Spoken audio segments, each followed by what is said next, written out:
تو میں حدیث کی تشریح ذرا مکمل کر دوں، پھر مثالوں سے بات سمجھاؤں گا. حدیث میں جب بھی آتا ہے نا کہ یہ 2 چیزیں ایسی ہیں یا 3 چیزیں، تو یاد رکھو حدیث میں وہ عدد مقصود نہیں ہوتا. یہاں سے بہت سے لوگ دھوکہ کھاتے ہیں.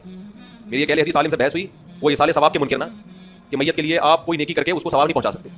میں نے کہا دلیل کیا ہے؟ کہنے لگے حدیث میں آتا ہے 3 چیزوں کا ثواب ملتا ہے: صدقہ جاریہ، جو اولاد آپ کے لیے دعا کرے، اور علم ينتفع به، وہ علم جو آپ چھوڑ کے جائیں. 3 ہیں، چوتھی کوئی نہیں ہے.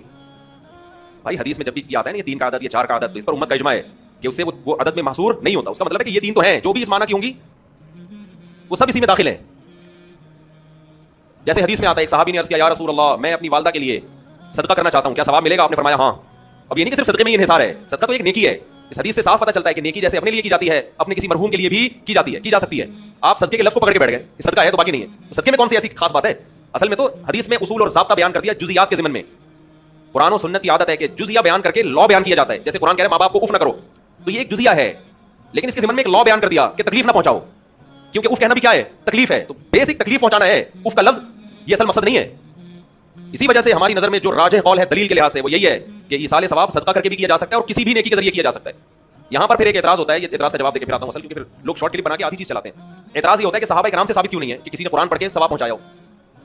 سمجھتے ہیں؟ نہیں یاری سمجھتے. ہمارے اہل حدیث حضرات اکثر یہ سوال کرتے ہیں کہ پھر صحابہ نے ایصال ثواب کیوں نہیں کیا. اس کا جواب یہ ہے کہ ایصال ثواب نام ہے اس نیت کے ساتھ نیکی کرنا کہ یہ ثواب کس کو پہنچے؟ مرحوم کو پہنچے. یہ نیت ہے امر باطن. ہمارے سامنے صحابی کی نیکی تو آئے گی، ان کا دل کا ارادہ ہمارے سامنے نہیں آئے گا. جیسے ایک صحیح حدیث تو آ گئی ہمارے سامنے کہ صحابی نے نبی سے پوچھا کہ میں صدقہ کر رہا ہوں، نیت کیا ہے؟ والدہ مرحوم یا والد مرحوم کے لیے کنواں بنا رہا ہوں.